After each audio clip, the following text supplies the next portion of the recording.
Hello and welcome to your Algebra 3 interactive notebook tutorial.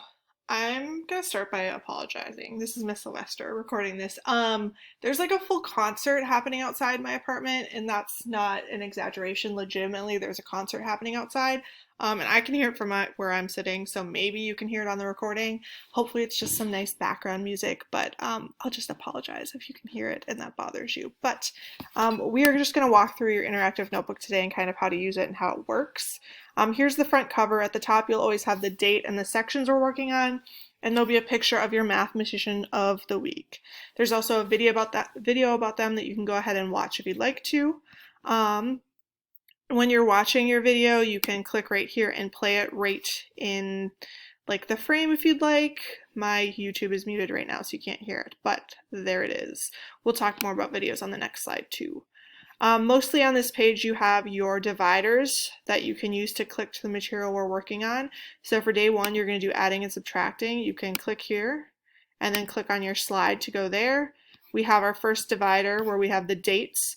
Again, we have our weird little hybrid A-B schedule. So we will be working on this Monday and Tuesday. You should only be doing one day. Unless you're fifth hour, then you'll probably be doing both.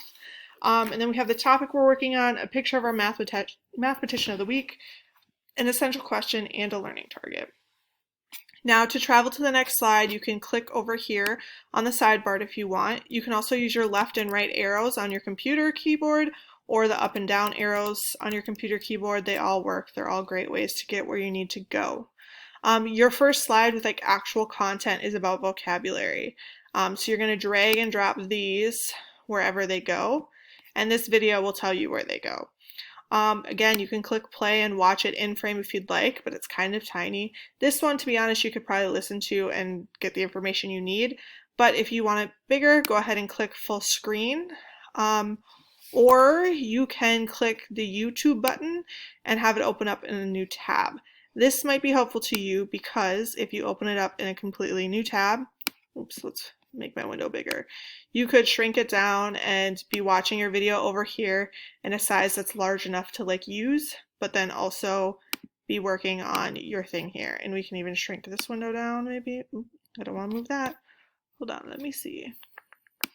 You could even shrink this window down and be looking at your interactive notebook while you're doing it. Unfortunately, I haven't found a great way to like shrink this sidebar so you can actually see everything on your interactive notebook at the right time.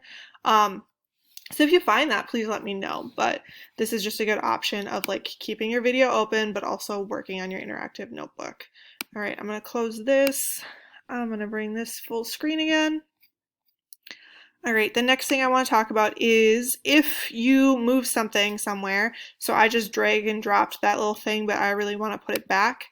You can click the undo button and it'll go back. It's right up here. If you move something funny, if you like somehow mess up the formatting, just click undo and you'll be good to go. If you click undo one too many times, you can click redo and you're good to go there too.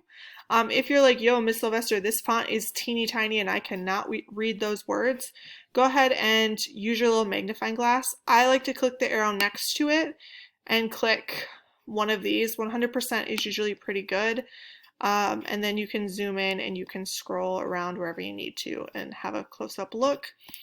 You can also zoom by clicking the magnifying glass and then just clicking, but that will zoom in every time you click until you click the little mouse icon. So I really do like to pick one of these instead. It's just easier for me. The top one, fit, that makes sure everything that is on my slide fits on your screen so you can see everything that you need to kind of at one glance. Other than that, make sure you're reading the directions. They're usually in yellow or at the top of the page. It is important too that you're watching the videos because they will help explain what you're supposed to do. But I think that is about all I have for you in terms of how to use your interactive notebook.